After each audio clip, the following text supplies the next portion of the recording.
네, 반갑습니다. AP투자연구소입니다. 2월 첫 거래일, 2월 1일 오늘의 마감 증시 같이 한번 살펴보도록 하겠습니다.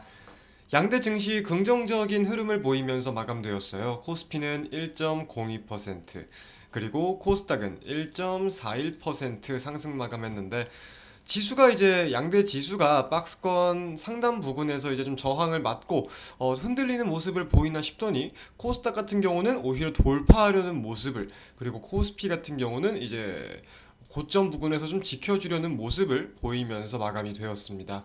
일단 FOMC에 대해서 우리가 당연히 주목을 할 필요가 있겠죠. 내일 새벽 한 4시 반 정도에 연준의 올해 첫 2월 FOMC 결과가 나옵니다. 그리고 이후에 파월 연설이 바로 이어질 거예요, 아마도.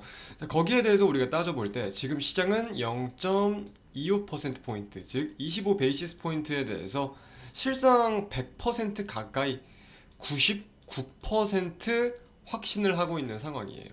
물론 제가 일전에도 말씀을 드렸다시피 이것과 다른 무언가가 나온다면, 뭐 빅스텝 0.50이라거나 0.00이 나온다면 시장은 거기 자체적으로도 혼란을 가질 수가 있겠죠. 근데 시장의 전망대로 이렇게 진행이 된다고 할 시에는 지금 시장에서 주목을 하는 파월 의장의 좀 이 입장을 굉장히 주목할 필요가 있겠다라고 생각이 들어요. 여기에 대해서는 좀 애매한 부분들이 있긴 있거든요. 일단 긍정적인 부분은 고용 지표가 좀 둔화되고 있다는 모습이에요. 이제 전일 미국 증시가 상승하고 오늘 국내 증시가 상승한 주요 요인으로도 작용을 했다라고 판단을 하고 있는데, 작년 4분기 미국의 작년 4분기 ECI 지수라고 해요. 이 ECI 지수가 뭐냐면은 고용 비용 지수다라고 생각을 하시면 되는데, 말 그대로 이제 고용주가 고용자에게 이제 주는 임금 지수다, 이렇게 살펴볼 수 있을 거예요. 근데 이게 시장의 전망을 좀 하회한 모습을 보이고 있다. 원래 시장 전망이 1.1%였고요. 3분기가 1.2%였어요, 상승률이. 근데 4분기 ECI 지수가 지금 1.0%가 나왔거든요. 상승이긴 상승인데 시장의 전망보다 둔화된 모습을 보이고 있잖아요. 거기에 대해서 임금이 꺾인다. 자, 제가 일전에도 강조를 많이 드렸는데 이 임금과 물가의 연동성에 대해서 굉장히 강조를 많이 드렸습니다. 그래서 이 임금이 꺾이는 거에 대해서 물가 하락에 대한 기대감이 좀 더 커졌다라고도 살펴볼 수 있을 것 같아요. 연준이 그래서 이런 지표들을 바탕으로 이제 점차 물가가 꺾이는 게 보이고 있다, 이제는 조금 속도를 낮춰도 될 것 같다 라고 말을 한다면은 시장은 기대하는 것과 같이 호재 반영을 하겠죠. 근데 기존적인 입장이 이런 입장이 좀 있었어요. 물가가 꺾이는 게 보이긴 하나 우리가 확신을 가질 수 없다. 그리고 무언가가 이제 불확실성에 대해서 아직은 우리가 더욱더 많은 지표를 확인해야 될 때다, 이런 식으로 언급을 좀 많이 했었는데, 그런 입장이 계속해서 고수가 된다면 결국 시장은 또 악재풀이를 할 것입니다. 그죠? 그래서 2월 FOMC 결과보다는 이후 연준 파월 의장의 발언에 대해서 오히려 시장은 좀 방향성을 잡지 않을까라고 생각이 들고 있고요. 일단 파월 의장의 입장을 조금 더 들어가 보면은 그런 말을 했었잖아요. 이제 시장에서는 인기가 가장 없을 수 있지만 물가 안정을 위해서 인기가 없는 조치, 정책이 필요하다. 즉 뭐예요? 금리 인상이 결국은 필요하다.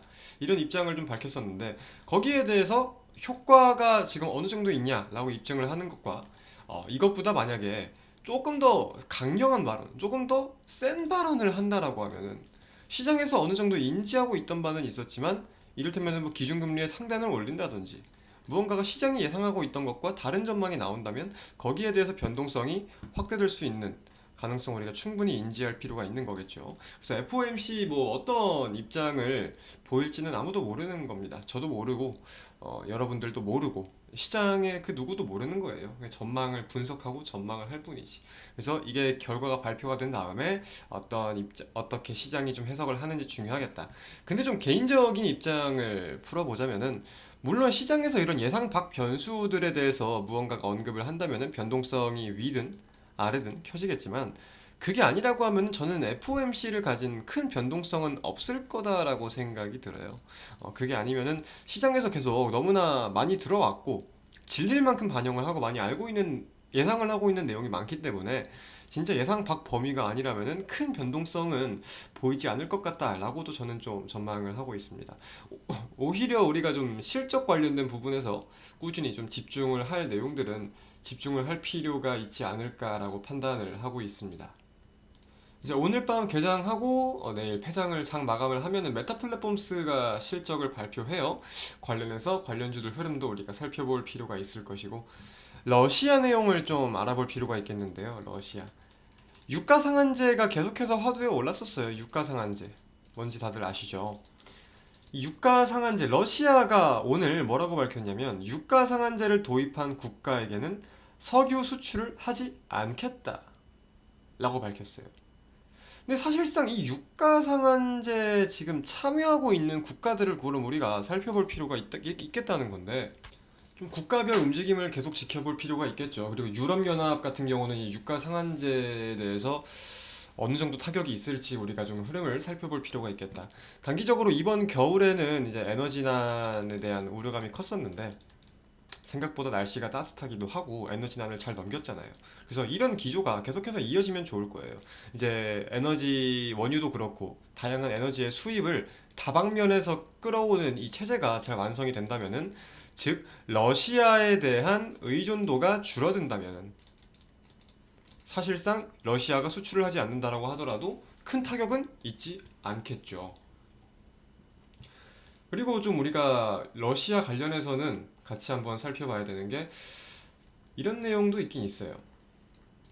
EU가 유가 상한제뿐만이 아니라 러시아산 석유 제품에도 가격 상한제 도입을 검토한다라고 좀 나와 있거든요.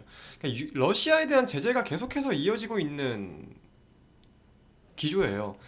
러시아 같은 경우는 근데 이 에너지를 유럽에 수출 안 한 거를 아시아, 중국의 수출량을 엄청나게 늘리면서 실상 타격이 없다라고 밝히고 있는 입장인데 과연 이게 승자와 패자를 정하는 게 옳은 일일지는 모르겠지만 먼 훗날에 웃는 국가가 어디일지 우리가 러시아가 전쟁에 있어가지고 굉장히 큰 비중이고 좀 안 좋은 이미지를 갖고 있다고 해서 러시아가 안 됐으면 좋겠다라고 생각을 할 수는 있지만 무조건 러시아가 안 될 거라고 생각을 할 수도 없는 거거든요.